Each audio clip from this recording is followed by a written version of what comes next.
ধন্যবাদ জানিয়ে আমার সংক্ষিপ্ত বক্তব্য শেষ করলাম। চট্টগ্রামের হাটহাজারীতে বাংলাদেশের জাতীয়তাবাদী কৃষক দলের উদ্যোগে উক্ত সংসদীয় আসনে কৃষকদের সুসংগঠিত করতে মতবিনিময় সভা অনুষ্ঠিত হয়েছে। বুধবার 16 এপ্রিল সন্ধ্যায় মির্জাপুর ইউনিয়নের একটি কমিউনিটি সেন্টারে উক্ত মতবিনিময় সভা উপজেলা কৃষক দলের সংগঠক HM আলী আকবরের সভাপতিত্বে অনুষ্ঠিত হয়। উক্ত মতবিনিময় সভায় প্রধান অতিথি হিসেবে উপস্থিত ছিলেন বিএনপির কারা নির্যাতিত নেত্রী ও চট্টগ্রাম 5 আসনের ধানের শীষের মনোনয়ন প্রত্যাশী ব্যারিস্টার শাকিলা ফারজানা।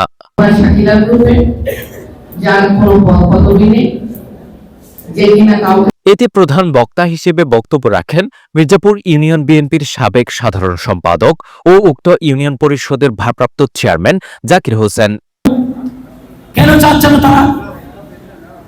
কৃষক দল নেতা আলমগীর মিন্টু ও কামরুজ্জামান শাহেদের যৌথ সঞ্চালনায় অনুষ্ঠানে অন্যান্যদের মধ্যে আরও বক্তব্য রাখেন চট্টগ্রাম উত্তর জেলা ছাত্রদলের সাবেক সহ সাংগঠনিক সম্পাদক MG কিবরিয়া, দক্ষিণ মাদার্শা কৃষক দলের সমন্বয়ক দিদারুল আলম মুরাদ, উত্তর মাদার্শার সমন্বয়ক আকবর হোসেন, দক্ষিণ পাহাড়তলীর সমন্বয়ক মোহাম্মদ ইসহাক, ধলই ইউনিয়ন কৃষক দলের সমন্বয়ক জয়নাল আবেদিন চৌধুরী, সাইফ উদ্দিন, চিকনদন্ডি ইউনিয়ন কৃষক দলের সমন্বয়ক আব্দুল হাকিম, মির্জাপুর ইউনিয়ন কৃষক দলের সমন্বয়ক আবুল হাশেম মাস্টার, আবু তাহের, মোহাম্মদ আজম, ফুরকান, রিমন, সুলাইমান, নুরুল আমিন, নয়ন, মোহাম্মদ হোসেন প্রমুখ।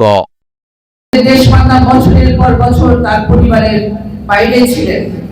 দেশের মানুষকে তিনি ওনার সন্তান হিসেবে আগলে রেখেছিলেন। আমরা সবাই ওনার আঁচলের নিচে ছিলাম।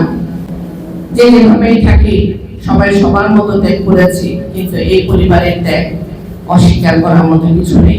জাতীয়তাবাদী পরিবার, আমরা সবাই আসলে এই দলকে অনেক ভালোবাসি। ভালোবাসা দিতে গিয়ে অনেককে হারিয়েছি, অনেক কিছু পেয়েছি, ইনশাআল্লাহ আরো পাবো। কিন্তু বর্তমানে এনসিপি নামক একটি দল হয়েছে, যারা কিনা বলছে প্রশাসনের কেউ তাদের কথা শুনছে না, প্রশাসন বিএনপির কথা শুনছে। হাসি পাচ্ছে আমার। তারাই চেয়েছিলেন একটা নির্বাচন হবে, একটা নির্বাচিত সরকার আসবে, সেই সরকারের মাধ্যমে এই রাষ্ট্র পরিচালনা করবে। এখন তারা আবার নির্বাচন চায় না, তারা বলে বিএনপি নির্বাচন চায় ক্ষমতায় বসার জন্য। বিএনপি কি কখনো বলেছে যে আমরা ক্ষমতায় বসবো?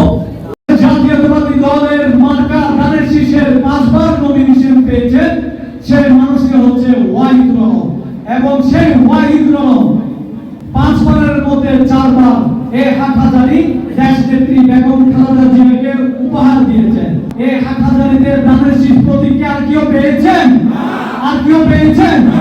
সেহেতু উনার যোগ্য উত্তরসূরি ব্যারিস্টার শাকিলা ফারজানা হচ্ছে এই চট্টগ্রাম 5 আসনে যোগ্য নমিনেশনের দাবিদার। এটাকে আপনারা কি করে সংস্কার করেন? তাহলে সংস্কার কে করবে? কে করবে? সংস্কার করবে পার্লামেন্ট। সংস্কার করতে গেলে পার্লামেন্টে যেতে হবে। পার্লামেন্টে যাওয়া মানে আমার প্রতিনিধি, আমি যাকে ভোট দিয়ে নির্বাচিত করে পাঠাবো সেই হবে পার্লামেন্ট সদস্য। আমার ভোটে আমার মতামতের ভিত্তিতে আমার সংসদ সদস্য পার্লামেন্টে যাবে। উনি আমার সংস্কার, আমার স্বার্থ, আমার দেশের স্বার্থ সংরক্ষণ করার দায়িত্ব হবে কাকে? পার্লামেন্ট সদস্যকে দিয়েছিলাম। উনি এই আইন প্রণয়ন করবেন। আজকে কারা, কোথাকার কে, আপনারা কারা সংস্কার করতেছেন? ভাই, সুসংগঠিত করার লক্ষ্যে হাটহাজারী আয়োজিত